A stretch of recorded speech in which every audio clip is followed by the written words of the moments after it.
राजू साहब नमस्ते। आजकल तो तुम दिखते ही नहीं हो, कहाँ गायब हो? अब क्या बताऊं गणेश। चिंटू कॉलेज जाने की बात कर रहा है और तुमको तो मालूम है कि फसल बेचने के बाद घर चलाने के पैसे नहीं बचते। अब इन सब में उसकी कॉलेज की फीस कहाँ से लाऊंगा। इस उदासी में कहीं जाने का मन ही नहीं करता। यह हम समझ सकते हैं। ये तो हम सबकी ही परेशानी है। हाँ, हमारे जैसे छोटे किसान धान की कटाई के बाद उसे व्यापारियों को ही बेच सकते हैं। हमारे पास व्यापारियों के जैसे मशीन तो है नहीं कि हम अपने धान को अच्छे से साफ कर उससे अलग अलग उत्पाद जैसे चिवड़ा, लाई या पापड़ बना सकें। इस साल तो जब धान बेचने गया था तब वहाँ से घर में खाने के लिए चावल खरीद के लाया था।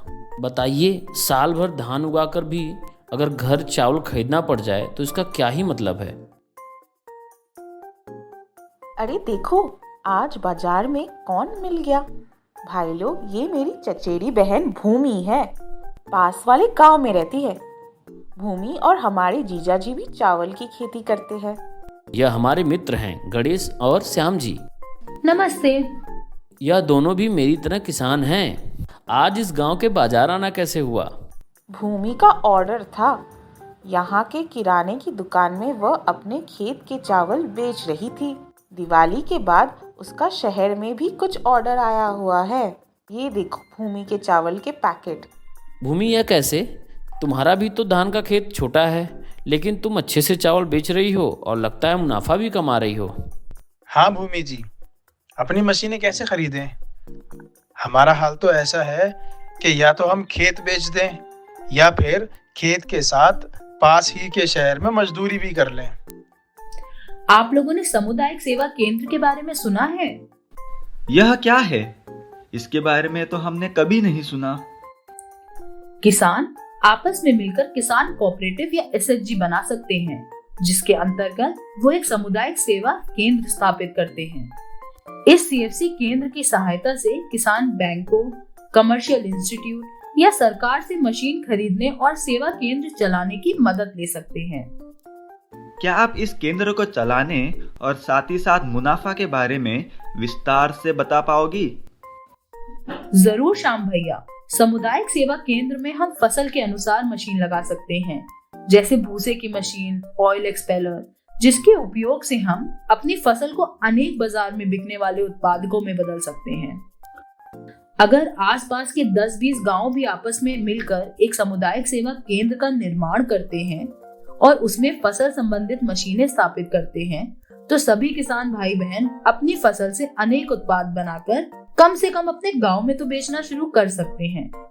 इन उत्पादों का दाम कच्चे उत्पादों से ज्यादा होने से मुनाफा भी ज्यादा होगा। साथ ही साथ उत्पाद के पश्चात जो बचा हुआ पदार्थ है, जैसे कि भूसा, खली, वो भी गांव में ही रहेगा, जिसे हम चारे या आने वाली खेती में इस्तेमाल कर सकते हैं। अरे वाह भूमि, यह तो काफी लाभदायक लग रहा है। पर भूमि, खेती के साथ यह सेंटर कैसे संभाल पाएंगे? राजू भैया, गांव के पढ़े लिखे युवक युवती इसमें मदद कर सकते हैं। हमारे केंद्र का हिसाब तो मेरा बेटा मोनू संभालता है और हमारे यहाँ की एसएचजी महिलाओं ने सेंटर में बने उत्पादकों की पैकेजिंग का जिम्मा ले रखा है। बाकी गांव के लोग भी अनेक प्रकार के काम करते हैं सेंटर पर। गांव के अन्य लोगों को इन सेंटरों के कार्यों से आजीविका कमाने का भी अवसर प्राप्त होता है। इससे बहुत सारे लोगों को विवशतापूर्ण गांव छोड़कर भी नहीं जाना पड़ता। भूमि दीदी, हमें सामुदायिक सेवा केंद्र बनाने के लिए क्या करना होगा?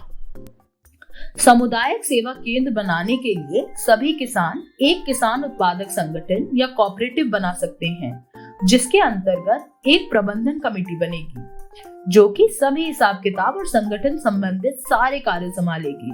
केंद्र को स्थापित अथवा मशीनों को खरीदने की प्रारंभिक लागत सरकार द्वारा चलाई जाने वाली योजनाओं से मिल सकती है। इसके लिए लागत तो बैंक से भी मिल जाती है। किसान को इस सामुदायिक संगठन का हिस्सा बनाने के लिए किसान उत्पादक संगठन एक सदस्यता शुल्क भी लागू कर सकता है। भूमि, अगर कोई किसान सदस्यता शुल्क ना दे पा रहा हो तो उसकी सहायता कैसे करें? इस स्थिति में हम उन किसानों से सिर्फ उनके फसल को उत्पाद बनाने की प्रक्रिया शुल्क ले सकते हैं। ये पैसे केंद्र को कुशलता से चलाने में मदद करेंगे। आप लोग उत्पाद की पैकेजिंग और ब्रांड निर्माण करके इन्हें आसपास के गांव तथा नोडल बाजार में बेच सकते हैं, जो कि संभव नहीं होता अगर किसान केवल कच्चा उत्पाद बेच रहे होते। वाह भूमि दीदी वाह, यह सूचना पाकर तो मेरे अंदर बहुत उम्मीद बढ़ गई है। हम आज ही जाकर बाकी किसानों से इसके बारे में बात करते हैं। हाँ भूमि, ये केंद्र बन जाएगा तो लगता है हमारा चिंटू भी कॉलेज जा पाएगा। तुम्हारा बहुत बहुत धन्यवाद। हाँ दीदी, केंद्र स्थापित होने से सभी किसानों की आर्थिक स्थिति सुधरेगी और सभी गांव वासी आगे बढ़ेंगे।